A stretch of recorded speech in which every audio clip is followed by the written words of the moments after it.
Jeg har aldrig trukket vejret på den måde, som vi har gjort i dag. Det har været følelsen af bare at være tryg og holdt. Det er en helt speciel stemning, der er her på By the River, hvor man godt kan mærke, at der er tænkt over konceptet, og det er rigtig mange af de teknikker og metoder, som jeg rigtig godt kan lide. Han bliver presset med på en utrolig kærlig og blid måde, både i forhold til breathwork og ned i det utrolig kolde vand, og så ind i varmen igen i sauna. Det er en magisk stemning, der er her. Altså, det er en gammel stenalderplads, og der er bare noget forbundethed, noget historie, noget kig ind i fremtiden, kig tilbage i fortiden.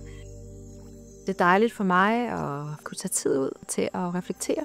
Den bedste måde at reflektere på det, og så komme tæt på vandet og komme tæt på naturen. Og det her sted, det kan noget i forhold til at mærke sig selv og give plads til refleksion.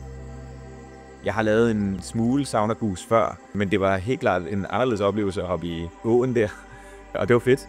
Det var koldt, men vi blev guidet godt igennem, og det der med at få styr på vejrtrækning og sådan noget, det gjorde man sagtens på overskud, ikke? Virkelig fedt sted. Jeg er meget misundelig, vil gerne have sådan et sted selv.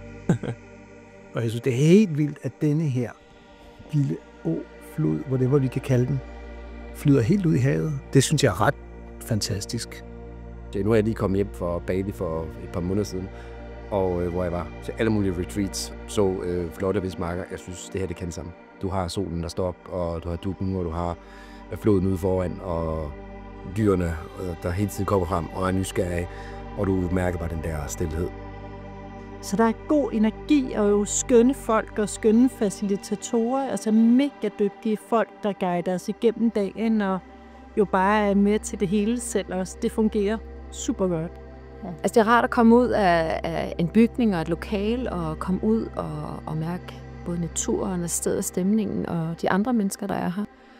Altså i dag har været og er en fuldstændig magisk dag, hvor at der er rig mulighed for at komme helt ind til kernen af en selv.